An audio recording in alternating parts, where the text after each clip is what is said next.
Hello दोस्तों, मेरा नाम अंकित कुमार है और स्वागत है आप सभी लोगों का अंकित कुमार क्लासेस में। दोस्तों, काफ़ी लंबे समय के बाद वीडियो आ रही है, तो प्लीज़ इसको देखिएगा। और इस वीडियो के बाद की जो सारी वीडियो होंगी वो आपको जीएस के टॉपिक वाइज मिलेगी, यानी कि जीएस के अप्रोक्स सारे के सारे टॉपिक जो थोड़े क्या होते हैं डीप होते हैं, उन सब को हम इसी तरीके से क्लियर करेंगे जैसे हम आज की वीडियो को क्लियर करेंगे। ठीक है, तो चलिए शुरू करते हैं अपनी आज की वीडियो। तो आज की क्लास में हम क्या करेंगे, आज की क्लास में हम जो पढ़ेंगे वो पढ़ेंगे आज का जो टॉपिक होगा। देखिए जैसे कि लिखा हुआ है जीएस टॉपिक, तो जीएस टॉपिक में जो आज का पहला टॉपिक होगा, यानी कि टॉपिक नंबर 1 जो होगा, इस टॉपिक का नाम होगा ऋतु परिवर्तन। ऋतु परिवर्तन यानी कि सीजनल चेंजेस जो होते हैं वो आज हमें देखने हैं। सीजनल चेंजेस कैसे होते हैं, ऋतु परिवर्तन कैसे होती है। देखिए बहुत छोटा सा टॉपिक है बट बहुत ही ज़्यादा इंपॉर्टेंट है। ठीक है, तो हम सबसे पहले क्लियर करते हैं कि ऋतु परिवर्तन क्या है, क्योंकि बहुत से लोग जब चैप्टर पढ़ते हैं अक्षांश और देशांतर का, लैटिट्यूड और लॉन्गिट्यूड का, तो उन्हें ये नहीं पता होता कि ऋतु परिवर्तन कैसे होता है और क्यों होता है। ठीक है, तो चलिए आज हम इन चीज़ों को या इस टॉपिक को थोड़ा सा क्या करते हैं, अच्छे से पढ़ते हैं। ठीक है, तो देखिए जैसे कि नाम से ही पता लग रहा है ऋतु परिवर्तन यानी कि सीजनल चेंजेस। और जैसा कि हम सभी लोग जानते हैं कि सीजनल चेंजेस जितने होते हैं, जो सीजनल चेंज है, ऋतु परिवर्तन है, ये सीजनल चेंज जो है वो 4 तरीके होते हैं या 4 टाइप होते हैं इसके। कितने टाइप? 4 टाइप, यानी कि सीजनल चेंजेस 4 तरीके से होता है। पहला तरीका कौन सा होगा? पहला सीजनल चेंज होता है आपका कौन सा, तो हम कह सकते हैं शरद ऋतु। पहला कौन सा होता है? शरद ऋतु, ऑटोमनल सीजन। ऑटोमनल सीजन। इसके बाद दूसरा सीजन आता है, इसके बाद दूसरा पढ़ेंगे शीत ऋतु, विंटर सीजन। तीसरा इसके बाद जो आता है वो आता है ग्रीष्म ऋतु। ग्रीष्म ऋतु यानी कि समर सीजन। और फाइनली फोर्थ आता है वर्षा ऋतु या बसंत ऋतु।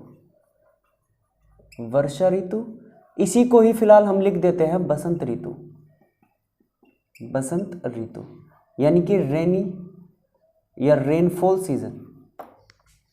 तो जैसे कि हमें पता है कि 4 तरह के सीजन होते हैं जो आपके सामने हैं। 4 तरह की ऋतुएं होते हैं, जिसमें एक होता है शरद ऋतु, शरद ऋतु, शीत ऋतु, ग्रीष्म ऋतु और वर्षा ऋतु। राइट, तो अब इन चारों सीजन्स को देखने हैं कि चारों सीजन जो हैं वो ऋतु परिवर्तन पृथ्वी पर होती कैसे हैं।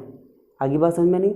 पृथ्वी पर ऋतु परिवर्तन होती कैसे हैं, ये चारों के चारों सीजन आज हमें एक डायग्राम के थ्रू समझ लेंगे। ओके, चलिए सबसे पहले आपको ये तो पता है कि पृथ्वी जो है, अगर थोड़ा सा नॉलेज की बात करें, जीके की बात करें, तो आप सभी को पता होगा कि जो पृथ्वी है वो घूमती कैसे है। तो आंसर होगा पृथ्वी की जो गतियां होती है, पृथ्वी की गतियां, मूवमेंट ऑफ अर्थ जो होता है, मूवमेंट ऑफ अर्थ, ये 2 तरीके से होता है। एक तो होता है परिक्रमण या परिभ्रमण, जिसे हम कहते हैं रेवोल्यूशन, और एक होता है घूर्णन, जिसे हम कहते हैं रोटेशन। राइट, पृथ्वी की जो गतियां हैं वो 2 तरह की है, एक परिक्रमण होता है, एक घूर्णन होता है। दोनों को बड़े ध्यान से समझिएगा। परिक्रमण का मतलब होता है किसी के चारों ओर घूमना। जैसे पृथ्वी किसके चक्कर लगा रही है? सूर्य के चक्कर लगा रही है एक दीर्घ वृत्ताकार पथ पर, तो इसको कहेंगे हम क्या? परिक्रमण। घूर्णन क्या होता है? अपने ही अक्ष पर घूमना। अपने ही अक्ष पर घूमना क्या कहलाएगा? घूर्णन कहलाएगा। राइट, तो पृथ्वी क्या कर रही है? अपने अक्ष पर घूम रही है और 23.5 डिग्री झुकी हुई भी है। कितने डिग्री? 23.5 डिग्री क्या है? इसका अक्षीय झुकाव भी है। 23.5 डिग्री क्या है? अक्षीय झुकाव भी है, राइट। यानी कि पृथ्वी कितने डिग्री टिल्ड है, 23.5 डिग्री पृथ्वी क्या है, टिल्ड है, झुकी हुई है, राइट। तो इन सब चीजों को देखते हुए हमें क्या देखना है, ऋतु परिवर्तन देखना है कि पृथ्वी पर होता कैसे है, राइट। परिक्रमण कितने दिन में होगा, तो आंसर होगा 365 दिन 6 घंटे लगभग, राइट। पृथ्वी सूर्य का चक्कर कितने टाइम में लगाती है, 365 दिन और 6 घंटे में, जबकि अपनी ही अक्ष पर घूर्णन कितने टाइम में करती है, अप्रोक्स 24 घंटे। यहां पर मैं यूज कर रहा हूं अप्रोक्स, बात को समझना, यहां मैंने यूज क्या किया, अप्रोक्स, यानी कि पृथ्वी जो है वो 23 डिग्री 56 मिनट और 9.5 सेकंड घूमती है, ठीक है। वो बात की बात है, सिर्फ हमें यहाँ पर ये देखना है कि ऋतु परिवर्तन होता क्या है। उससे पहले हमने 2 चीजें जान ली, वो क्या है, एक तो ऋतुएं कौन कौन सी होती है और दूसरा पृथ्वी की गतियां कैसी हैं। चलिए अब समझते हैं जरा ध्यान से, ठीक है। देखो मान के चलो कि ये जो है, ये मान के चलिए सूर्य, ये क्या है, सन है,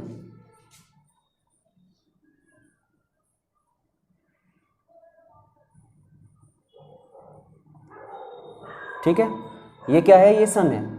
अब होगा क्या कि पृथ्वी जो होती है वो इस तरीके से चक्कर लगाएगा, किसके, सूर्य के। पृथ्वी जो है वो इस तरीके से चक्कर लगाएगी, किसके, सूर्य के।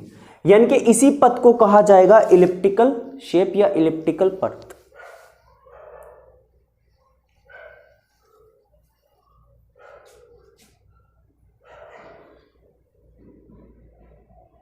इस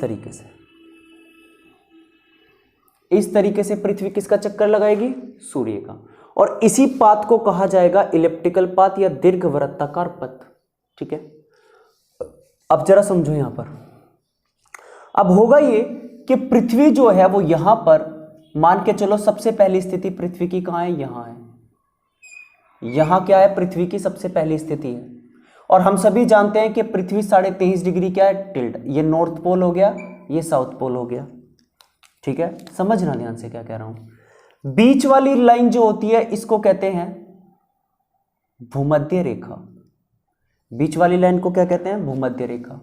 ऊपर वाली लाइन को कहेंगे कर्क रेखा और नीचे वाली लाइन को कहेंगे मकर रेखा, राइट।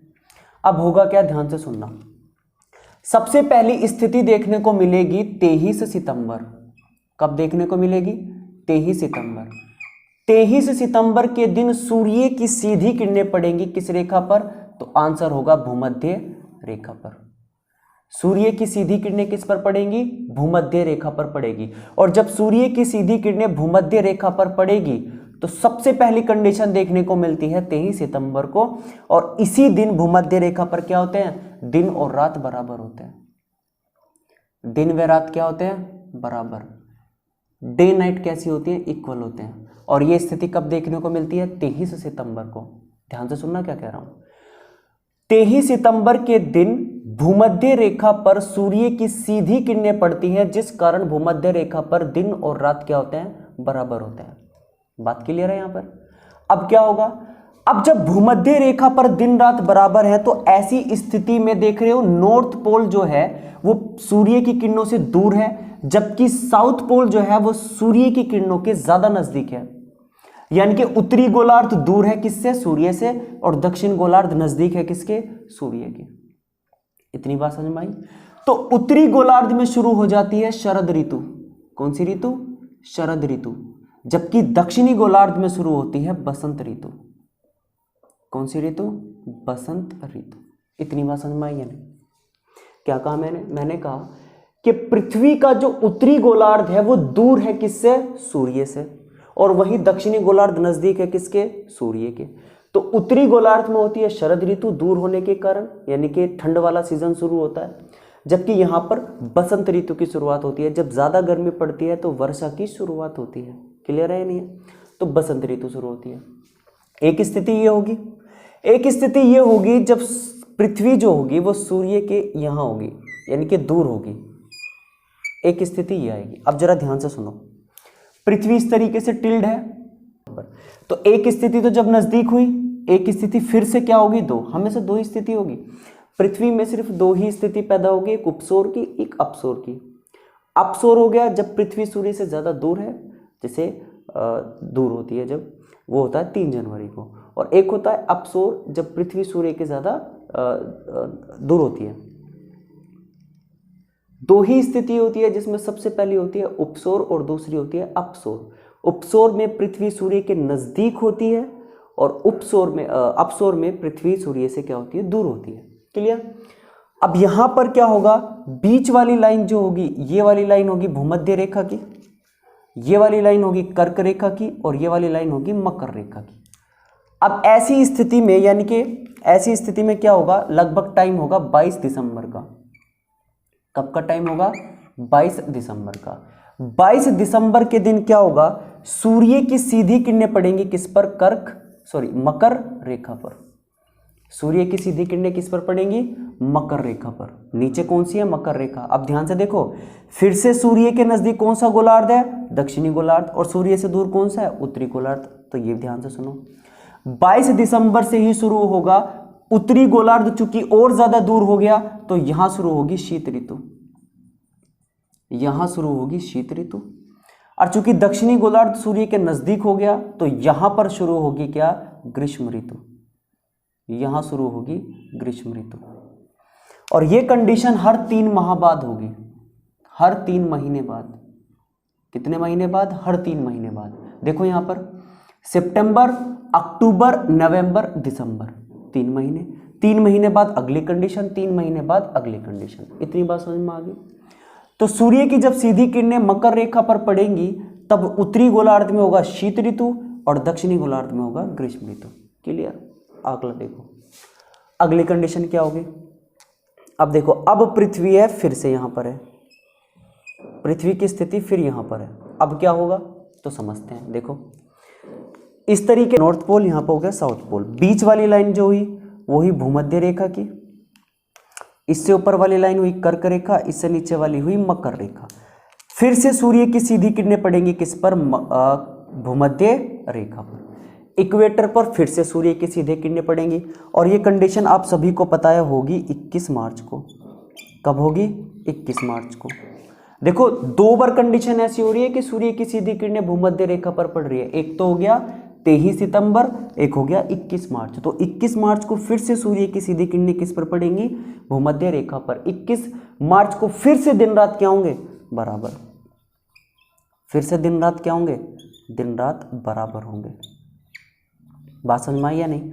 और चूंकि इस बार नजदीक कौन सा है, उत्तरी गोलार्ध, नॉर्थ पोल। देखो सूर्य के नजदीक कौन सा है, नॉर्थ पोल, और सूर्य से दूर कौन सा है, साउथ पोल। तो उत्तरी गोलार्ध में क्या शुरू होगा, उत्तरी गोलार्ध में शुरू होगा बसंत ऋतु। उत्तरी गोलार्ध में शुरू होगी बसंत ऋतु, जबकि दक्षिणी गोलार्ध में शुरू होगा क्या, शरद ऋतु। जबकि दक्षिणी गोलार्ध में शुरू होगी शरद ऋतु। बताइए जी, समझ में आया। अब क्या होगा, अब आगे की कंडीशन देखते हैं। आगे की कंडीशन क्या होगी, अब पृथ्वी की स्थिति कहां आई, घूम के अब फिर से यहां आ गई अर्थ। अब पृथ्वी फिर से घूमकर कहां आ गई, यहां पर। अब पृथ्वी जो घूमकर यहां पर आई है, देखो कैसे, यहां पर स्थिति कैसी होगी, यहां पर स्थिति कुछ इस तरीके से होगी। देखो जैसे इस तरीके से है, और ये क्या कर रही है, इस तरीके से है, यहां पर इस तरीके से है, और पश्चिम से पूर्व की ओर घूम रही है। इस तरीके से होगा, ये नॉर्थ पोल का हो गया और ये साउथ पोल का हो गया। थोड़ा ज्यादा झुकी, ऐसे, ये नॉर्थ पोल और ये साउथ पोल। सेम बीच वाली लाइन जो होगी वो भूमध्य रेखा की होगी, ऊपर वाली लाइन होगी कर्क रेखा, नीचे वाली लाइन होगी मकर रेखा, राइट।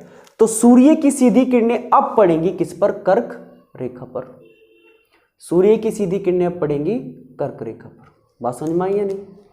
और कर्क रेखा पर पड़ती है कब, सूर्य की सीधी किरणें कर्क रेखा पर कब से पड़नी शुरू होगी, तो आंसर होगा 21 जून से।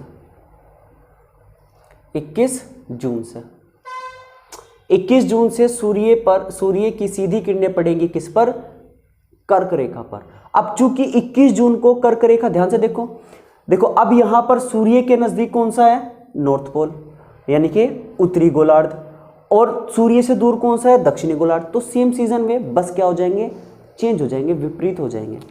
यानी कि उत्तरी गोलार्ध में शुरू होगी कौन सी ऋतु, तो आंसर होगा ग्रीष्म ऋतु। उत्तरी गोलार्ध में क्या शुरू होगी? ग्रीष्म ऋतु। और दक्षिणी गोलार्ध में शुरू होगी कौन सी? तो आंसर होगा शीत ऋतु। शीत ऋतु। बताइए इतनी बात समझ में आई या नहीं आपके? दिसंबर के बाद फिर 3 महीने बाद सीजनल चेंज होगा। 3 महीने बाद फिर सीजन चेंज होगा। दिसंबर, जनवरी, फरवरी, मार्च, राइट। उसके बाद फिर 3 महीने बाद क्या होगा? सीजन चेंज होगा। 3 महीने बाद मार्च, अप्रैल, मई, जून। फिर जून के बाद 3 महीने क्लाइमेट चेंज होगा। 3 महीने बाद, 3 महीने बाद क्या आएगा? तो आंसर होगा जून, जुलाई, अगस्त, सितंबर। तो बस ये प्रोसीजर चलता रहेगा और सारे के सारे सीजन क्लाइमेट्स आते रहेंगे और जाते रहेंगे। बताइए, ये था सिंपल टॉपिक कौन सा? ऋतु परिवर्तन पृथ्वी पर।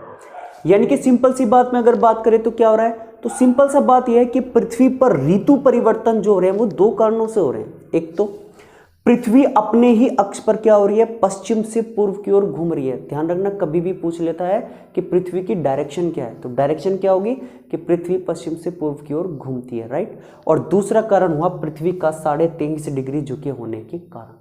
ये दोनों कारण सबसे ज्यादा इंपॉर्टेंट होते हैं जब से पूछता है कि पृथ्वी पर ऋतु परिवर्तन होने का कारण क्या है। ओके, तो ये चारों सीजन होंगे और ये चारों सीजन इस तरीके से क्या होते हैं? चेंज होते हैं। क्लियर? तो ये था हमारा ऋतु परिवर्तन। और अगर आप लोगों की समझ में आया हो तो प्लीज़ सब्सक्राइब कर दीजिए और लाइक शेयर तो कर ही देना। चलिए, थैंक यू, गुड बाय।